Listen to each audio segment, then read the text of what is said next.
ಇಲ್ಲ. ನಾನು ಅವ್ರ ಬಗ್ಗೆ ಮಾತಾಡಲ್ಲ. ನಾನು ಕೇವಲ ಅಭಿವೃದ್ಧಿ ಬಗ್ಗೆ ಮಾತ್ರ ಮಾತಾಡ್ತೀನಿ. ವೆಯ್ಟ್ ಆ್ಯಂಡ್ ಸಿ ನಮ್ಮ ರಿಯಾಕ್ಷನ್ ಹೇಗಿರುತ್ತೆ ಅಂತ. ಚಿಕ್ಕಬಳ್ಳಾಪುರ ತಾಲೂಕು ಕಮ್ಮಗುಟ್ಟಹಳ್ಳಿ ಪಂಚಾಯಿತಿ ಕಡೆ ಶಾಸಕ ಪ್ರದೀಪ್ ಈಶ್ವರ್ರ ನಮ್ಮೂರಿಗೆ ನಮ್ಮ ಶಾಸಕರು ಭೇಟಿ ಕಾರ್ಯಕ್ರಮ ಸಾಗಿತ್ತು.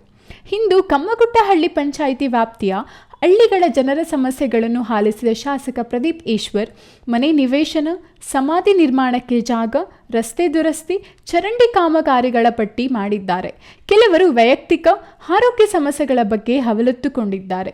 ಇನ್ನು ಕೆಲವರು ಆರೋಗ್ಯ ಸಮಸ್ಯೆಗಳನ್ನು ಮುಂದಿಟ್ಟಿದ್ದಾರೆ. ಈ ವೇಳೆ ವರದಿಗಾರರು ಕೇಳಿದ ಪ್ರಶ್ನೆಗೆ ಉತ್ತರಿಸಿ, ದಲಿತ ಸಂಘರ್ಷ ಸಮಿತಿ, ರೈತ ಸಂಘದ ಸಮಿತಿಗಳು ತಾಲೂಕು ಕಚೇರಿ ಮುಂದೆ ಟೆಂಟ್ ಹಾಕಿಕೊಂಡು ಧರಣಿ ನಡೆಸಿದರೆ ತಹಶೀಲ್ದಾರ್ ಎಲ್ಲ ಸಮಸ್ಯೆಗಳನ್ನು ಬಗೆಹರಿಸೋಲ್ಲ.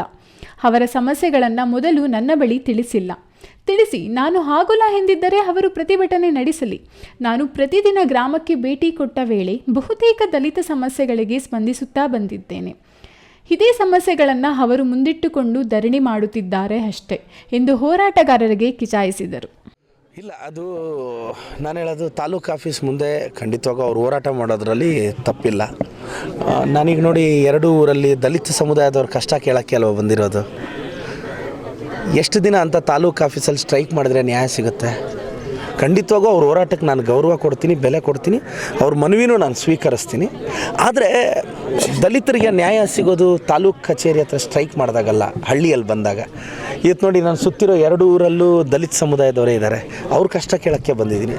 ನಾನು ಹೇಳೋದು, ಅದನ್ನು ಒಂದು ಸ್ಟ್ರೈಕ್ ಮಾಡಿ ಹಂಗೆ ಹೇಳೋದಕ್ಕಿಂತ ಅದನ್ನೇ ಬಂದು ನಮ್ಗೆ ಹೇಳ್ಬೋದಲ್ಲ, ಅಣ್ಣ ಹಿಂಗಲ್ಲ, ನಾವು 100 ಹಳ್ಳಿ ಸುತ್ತಿದ್ದೀವಲ್ಲ, ಜಾಸ್ತಿ ದಲಿತ ಸಮುದಾಯದ ಹಳ್ಳಿಗಳಿಗೆ ಹೋಗ್ತಿದ್ದೀವಲ್ಲ, ಅಣ್ಣ ನನಗಿಂತ ಹಳ್ಳಿಯಲ್ಲಿ ಮನೆಯೆಲ್ಲ ಬಾಣ, ನಾನು ಯಾವತ್ತೂ ಅವ್ರ ಮುಖಂಡತ್ವವನ್ನು ಒಪ್ತೀನಿ ಅಂದರೆ, ಅಣ್ಣ ಇಂಥ ಹಳ್ಳಿಯಲ್ಲಿ ಮನೆಯಲ್ಲಿಲ್ಲ, ನನ್ನನ್ನು ಬಂದು ಬಲವಂತ ಮಾಡಿ ಕರ್ಕೊಂಡೋಗಿ ಮನೆ ಹಾಕ್ಸ್ಬೇಕು. ಅಣ್ಣ ಇಂಥ ಹಳ್ಳಿಯಲ್ಲಿ ಚರಂಡಿ ಇಲ್ಲ, ನನಗೆ ಹೇಳಿ ಕರ್ಕೊಂಡು ಹೋಗ್ಬೇಕು. ಇಲ್ಲ, ನಾನು ಹಳ್ಳಿಗಳಿಗೆ ಬರ್ತಿದ್ದೀನಿ, ಸಮುದಾಯದ ಮುಖಂಡರೆಲ್ಲ ನನ್ನ ಜೊತೆ ಬರಬೇಕು.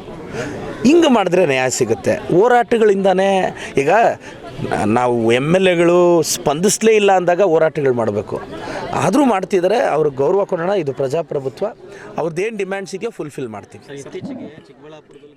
ಇನ್ನು ಸಂಸದ ಡಾಕ್ಟರ್ ಕೆ ಸುಧಾಕರ್ ಲೇವಡಿ ಮಾಡಿದ್ದ ತಾಲೂಕಿನಲ್ಲಿ ಕ್ರೈಮ್ ರೇಟ್ ಹೆಚ್ಚಾಗುತ್ತಿದೆ, ಪೊಲೀಸರ ಭಯವೇ ಪುಂಡು ಪೋಖರಿಗಳಿಗೆ ಇಲ್ಲದಂತಾಗಿದೆ ಎಂದು ಗುಡುಗಿದ್ದ ಮಾತಿಗೆ ಉತ್ತರಿಸಿ, ಹಿಂದಿನ ಪ್ರಕರಣಗಳನ್ನೊಮ್ಮೆ ತಿರುವಿ ನೋಡಲಿ ಗೊತ್ತಾಗುತ್ತದೆ. ಈಗ ಯೂಟ್ಯೂಬ್, ವೆಬ್ಸೈಟ್, ಸಾಮಾಜಿಕ ಜಾಲತಾಣಗಳು ಸಣ್ಣ ಕ್ರೈಮ್ ಆದರೂ ಪ್ರಕಟಣೆಗೊಳ್ಳುತ್ತದೆ. ಹಾಗಾಗಿ ಜನ ಮರಳೋ ಜಾತ್ರೆ ಮರಳೋ ಅನ್ನೋ ಹಾಗೆ ಮಾತಾಡುವುದಲ್ಲ, ವಾಸ್ತವತೆಯನ್ನು ಅರಿತು ಮಾತಾಡಲಿ ಎಂದು ತಿರುಗೇಟು ನೀಡಿದರು.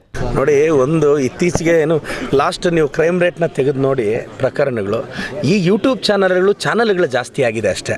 ಅದು ಪ್ರತಿಯೊಂದು ಚಾನಲಲ್ಲಿ ಬರ್ತಾ ಇರೋದ್ರಿಂದ ಕ್ರೈಮ್ ರೇಟ್ ಅಂತ ಅನ್ನಿಸ್ತಿದೆ.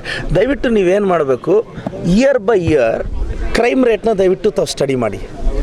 ಮೊದಲು ಕೇಸಸ್ ಎಷ್ಟು ರಿಜಿಸ್ಟರ್ ಆಗಿತ್ತು, ಆದರೆ ಆ ಕ್ರೈಮ್ ರೇಟು ಕಂಪ್ಯಾರಿಟಿವ್ಲಿ ಕಡಿಮೆ ಇದೆ. ಆದರೆ ಈಗ ಅದೇನಾಗ್ತಿದೆ, ಪ್ರೊಜೆಕ್ಷನ್ ಜಾಸ್ತಿ ಆಗ್ತಿದೆ, ಅಟೆನ್ಷನ್ ಜಾಸ್ತಿ ಆಗ್ತಿದೆ, ಹಂಗೆ ಅನ್ನಿಸ್ತಿದೆ. ದಯವಿಟ್ಟು ತಾವು ಸ್ಟಡಿ ಮಾಡಿ ನೋಡಿ. ಅದು ಕಡಿಮೆ ಇದೆ, ಬಟ್ ಆದರೂ ಆದಷ್ಟು ಕಂಟ್ರೋಲ್ ಮಾಡೋಕ್ಕೆ ಪ್ರಯತ್ನ ಪಡ್ತಿದ್ದೀವಿ. ಈ ವೇಳೆ ತಾಲೂಕು ಅಧಿಕಾರಿಗಳ ಜೊತೆಗೆ ಮುಖಂಡರುಗಳಾದ ಹಡ್ಡಗಲ್ ಶ್ರೀಧರ್, ಶಂಕರ್ ನಾಗಭೂಷಣ್, ಉಮೇಶ್ ಇತರರು ಹಾಜರಿದ್ದರು. ಕ್ಯಾಮ್ರಾ ಪರ್ಸನ್ ಅಶ್ವಥ್ ಜೊತೆ KS ನಾರಾಯಣಸ್ವಾಮಿ, ಚಿಕ್ಕಬಳ್ಳಾಪುರ.